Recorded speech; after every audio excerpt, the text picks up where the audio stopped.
मित्रांनो नमस्कार.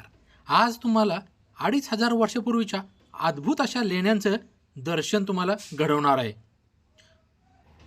यासाठी आज आपण ऐतिहासिक, धार्मिक नगरी, पर्यटन नगरी असलेल्या व ऐतिहासिक ठेवा जपणारे शहर अशी ओळख असणाऱ्या नाशिक शहराची निवड केली आहे.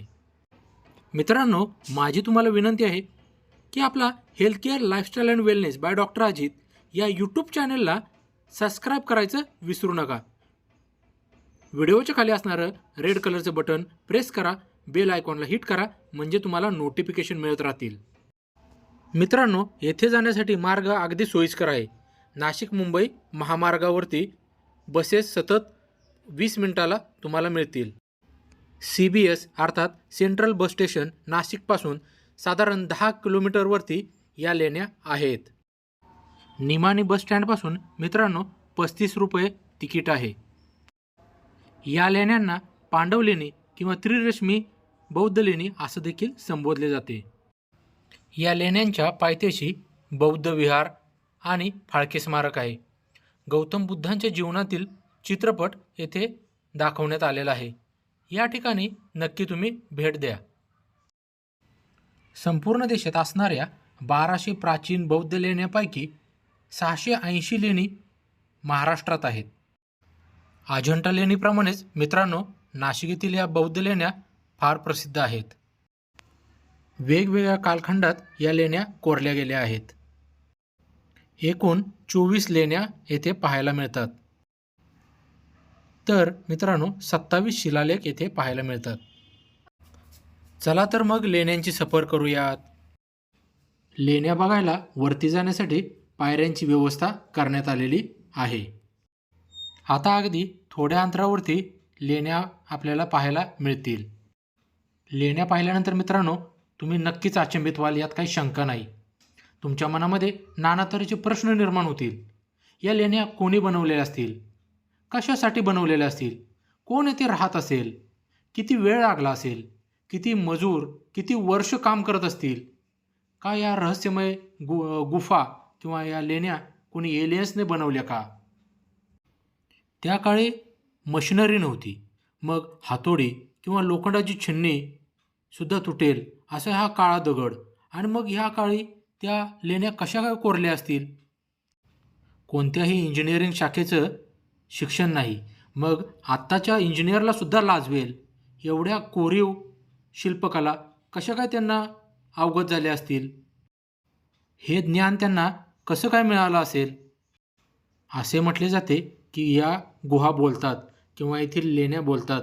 तर आपण पाहूयात. मित्रांनो, आपल्या चॅनलला नक्कीच तुम्ही सबस्क्राईब केलं असेल. इतिहासाची साक्ष देणाऱ्या या वास्तूचे नाशिक महानगरपालिकेने जतन केलेलं आहे, तर त्यांचं आपण अभिनंदन देखील करूयात. त्याचप्रमाणे archaeological survey of India ASI यांनीही राष्ट्रीय ऐतिहासिक मालमत्ता म्हणून घोषित केलेली आहे. अस्सल खडकातील या लेण्या इतिहासाची साक्ष देतात. वेगवेगळ्या कालखंडामध्ये या लेण्या कोरलेल्या आहेत. नाशिक शहर मुघल काळात गुलशनबाद म्हणून ओळखले जायचे. नाशिक ही सातवाहन घराण्याच्या राजाची राजधानी देखील होती.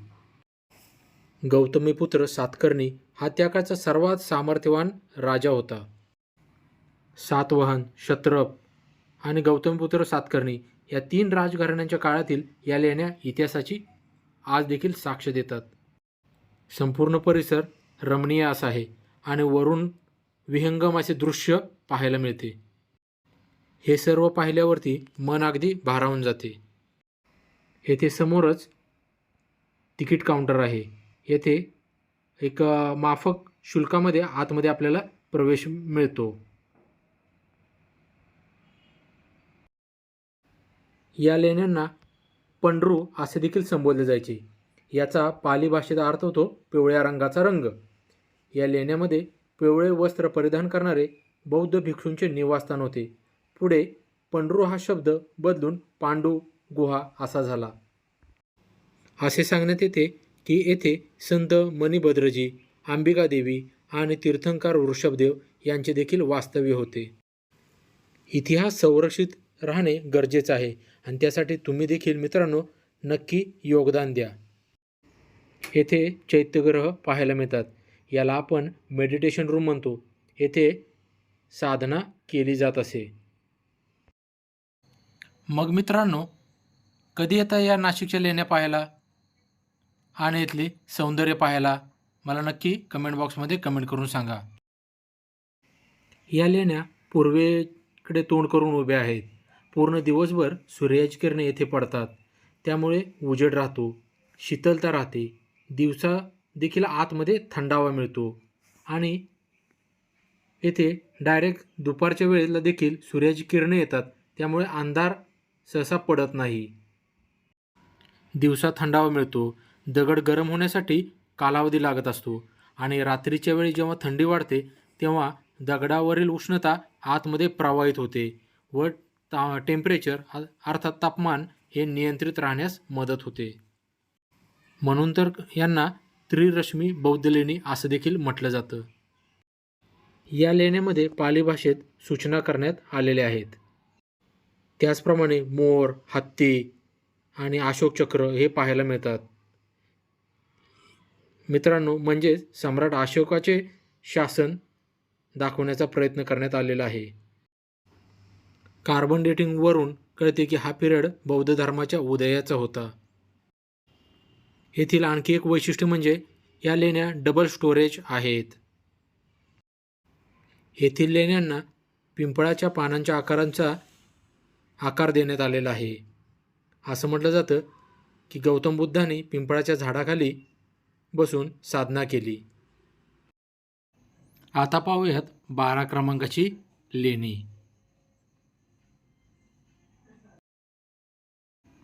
शेजारीच 13 क्रमांकाची लेणी देखील आहे. 12 आणि 13 या क्रमांकाच्या लेण्या साधारण सारख्याच आहेत. आतमध्ये शयनकक्ष देखील आहे. अजंठा लेणीप्रमाणेच मित्रांनो, येथे देखील पिवळ्या आणि लाल रंगाचा वापर केलेला दिसून येतो. ठिकठिकाणी पाण्याचं टाकं आहे. पाण्याची व्यवस्था त्यावेळी देखील करण्यात आलेली आहे.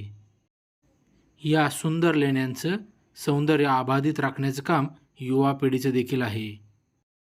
मित्रांनो, मगाशी सांगितल्याप्रमाणे पिवळ्या आणि लाल रंगाचा वापर येथे पाहायला मिळतो.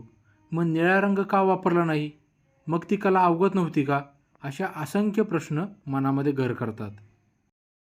काही ठिकाणी खंडित स्वरूपामध्ये लेणी आहे. जाण्यासाठी वाट नाही, त्यामुळं खालूनच चित्रीकरण केलेले आहे. मित्रांनो, बौद्ध धर्माला 2 हिस्स्यामध्ये आपण पाहूयात. एक हिनयान आणि दुसरा महायान. हिनयान या पंथामध्ये स्तूपच्या रूपामध्ये पूजा केली जाते, तर महायानमध्ये मूर्तीपूजा होते. दोन्ही संप्रदायाच्या लोकांचा येथे समावेश पाहायला मिळतो. हे एक उत्तम उदाहरण आहे. मित्रांनो, एवढा मोठा पहाड किंवा डोंगर हा पोखरून इथे ह्या सुंदर लेण्या कोरण्यात आलेल्या आहेत. परंतु त्यानंतर निर्माण झालेला कचरा म्हणजे छोटे छोटे पार्टिकल हे कोठे टाकलेत हे काही समजत नाही. मित्रांनो, आता पाहूया शिलालेख आणि स्तूप. वरील छायाचित्रण केल्यानंतर आपल्याला असे दिसून येते की ठिकठिकाणी होल आहेत. म्हणजे त्या ठिकाणी लाकडाचा नक्कीच वापर केला असेल आणि एक आकर्षक डिझाईन तयार करण्यात आलेली असेल. परंतु सध्या ती होल रिकामी आहेत. त्यातील कदाचित ती डिझाईन कोणीतरी काढून टाकली असेल किंवा नष्ट केली असेल. त्या शिलालेखांवर 40 फूट लांब ओळ आहे. पाली भाषेमध्ये माहिती लिहिण्यात आलेली आहेत. आकर्षक असे हे पिलर दिसतात आणि सम्राट अशोक यांनी जो बौद्ध धर्माचा प्रचार आणि प्रसार केला त्याची छाप येथे नक्कीच आपल्याला पाहायला मिळते. असंख्य पर्यटक रोज येथे भेट देत असतात आणि मित्रांनो, या लेण्या पाहिल्यानंतर खरंच मन भारावून जाते. राजांच्या शिवाय देखील बौद्ध धर्माच्या विकासासाठी आणि या लेण्यांचा विकास करण्यासाठी स्थानिक व्यापारी वर्ग, शेतकरी वर्ग यांनी दानधर्म केल्याचे पुरावे येथील शिलालेखामध्ये नमूद केलेले पाहायला मिळते. लेण्या पूर्व दिशेला असल्यामुळे दिवसभर आतमध्ये सूर्यप्रकाश तेवत राहतो. परिणामी आतमध्ये अंधार हा नष्ट होण्यास मदत झालेली आहे. हे सर्व विहंगम असे दृश्य पाहून मन भारावून जाते आणि यावरून आपले पूर्वज मित्रांनो किती हुशार होते, किती सामर्थ्यवान होते याची कल्पना आपल्याला नक्कीच येईल. मित्रांनो, मोठ्या प्रमाणावरती येथे बौद्ध भिक्षुकांचं वास्तव्य होतं हे मानायला काय हरकत नाही. परंतु येथे त्या काळी वापरत असणारी भांडी किंवा त्यांची भोजन व्यवस्था कशी होती हे पाहायला काही मिळत नाही.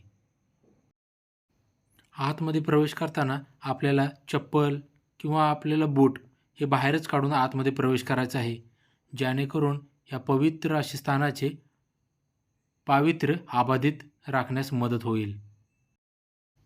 येथे दगडामध्ये कोरण्यात आलेल्या या खोल्या आपण पाहिल्यानंतर यांचा डायमीटर असू दे किंवा रुंदी असू दे ही सेम असल्याची आपल्याला पाहायला मिळते. बऱ्याच ठिकाणी याप्रमाणे वर्तुळं आहेत. येथे धान्य दळण्याची व्यवस्था असावी किंवा यामध्ये पाणी ठेवले जात असावे, जेणेकरून सूर्याची किरणं त्यामध्ये पडतील आणि सर्वत्र प्रकाश पडेल. बुद्धं शरणं गच्छामी. मित्रांनो, अतिशय सुंदर अशा या मूर्त्या समोरूनच आपल्याला दिसतात आणि अंधारात देखील या तेजोमय आहेत. पाहिल्यानंतर खूप आनंद होतो. यांच्यावरती वेगळ्याच प्रकारची चकाकी आहे, म्हणजे कोणत्या तरी प्रकारचं केमिकल त्याने त्या काळी देखील विकसित केलं असणार. मित्रांनो, अतिशय सुंदर अशा सुबक कोरीव काम असणाऱ्या या मूर्त्या पाहताना मन भारावून जाते. आपल्याला पाहता येईल की काही भागात चकचक चकचक करत आहे आणि लालसर किंवा पिवळसर असा रंग दिसत आहे. तर मित्रांनो, ही कोणत्या प्रकारची कला असावी किंवा त्या काळी कोणती टेक्नॉलॉजी वापरली असावी याची कल्पना न केलेलीच बरं. ठिकठिकाणी अशी पाण्याची टाकं आहेत, म्हणजे त्या काळी येथे पाणी साठवलं जात असावं आणि याचा वापर पिण्याच्या पाण्यासाठी केलेला असावा. मित्रांनो, आता इथे आपल्याला बॅरिकेड्स केलेले आहेत, परंतु पूर्वीच्या काळी बॅरिकेड्स नसताना तिथे ही बौद्ध भिक्षू किंवा इतर लोक कसे वावर करत असतील. आता आपण जवळजवळ 22 क्रमांकाच्या लेणीच्या परिसरापर्यंत आलेलो आहोत. मित्रांनो, इथून असं विहंगम असं दृश्य पाहायला मिळते. नाशिक मुंबईचा परिसर आपल्याला इथूनच पाहायला मिळतोय. चला जाऊया पुढे देखील अशा बऱ्याच कोरीवकाम असणाऱ्या मूर्त्या आपल्याला पाहायला मिळणार आहेत. काही मूर्त्यांच्या शेजारी सापांच्या देखील प्रतिकृती आहेत, म्हणजे नागवंशी लोकांचा देखील प्रभाव असावा असे म्हणण्यास काय हरकत नाही. मित्रांनो, आज सर्व जगाकडे पाहिल्यास आपणास भेदाभेद, हिंसा, गडबाजी, अस्थिरता, उदासीनता, दुःख पाहायला मिळते. बुद्धाची शिकवण यातून बाहेर पडण्याचा मार्ग शिकवते. आज जगाला बुद्धांनी सांगितलेल्या मैत्री, करुणा, समता, शांती, ध्यान, धारणा या शिकवणींची नितांत गरज आहे असे म्हणण्यास काय हरकत नाही.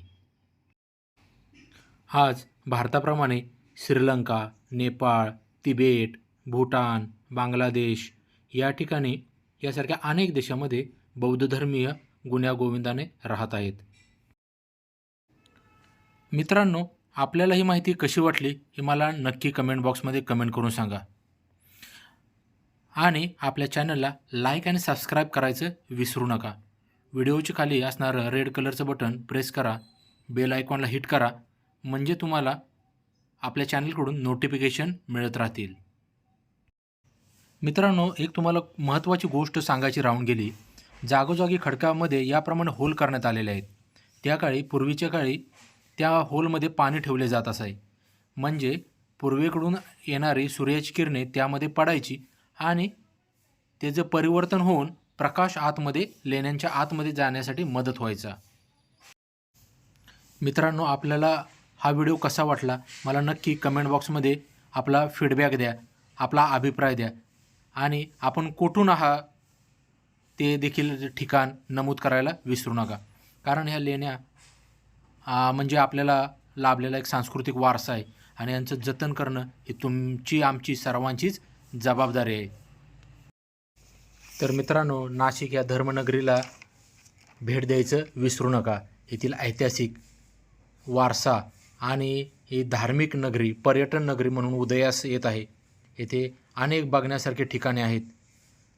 लेण्यांच्या पायथ्यालाच बौद्ध विहार देखील आहे. तर तेथे देखील नक्की व्हिजिट द्या. कारण तेथे नुकताच श्रीलंकेतून आणलेल्या एका वृक्षाची, बोधिवृक्षाची तिथे रोपण केलेले आहेत. वरून अतिशय विहंगम असं दृश्य दिसतंय आणि आपल्याला शॉर्टकटचा रस्ता देखील आहे, ज्यामुळे आपल्याला ज्यांना ट्रेकिंग करायची सवय आहे त्यांनी तिथून जाऊ शकता. आपल्याला पायऱ्या उतरायला लागणार नाहीत. डायरेक्ट आपण लेण्यांच्या पायथ्याशी जाऊ शकू. अन्यथा आपण पायऱ्यांचा वापर करा आणि पायऱ्यामधूनच जावा. कोणतीही रिस्क घेण्याचं कारण नाही. कारण बाहेरून ट्रेकिंग करताना एखाद्या वेळेला पडण्याची देखील संभावना असते. तर अशा प्रकारे पांडवलेणी केव्जला आत येण्यापूर्वी छोटंसं आपल्याला तिकीट काढावे लागते आणि नंतर आपल्याला प्रवेश मिळतो. तर अतिशय सुंदर अशा ह्या लेण्या आहेत. Archaeological survey of India ASI यांनी याला राष्ट्रीय मालमत्ता म्हणून घोषित केलेले आहेच. आपण देखील त्यांचं अभिनंदन करूया, मनःपूर्वक अभिनंदन करूया. धन्यवाद. मी रजा घेतो.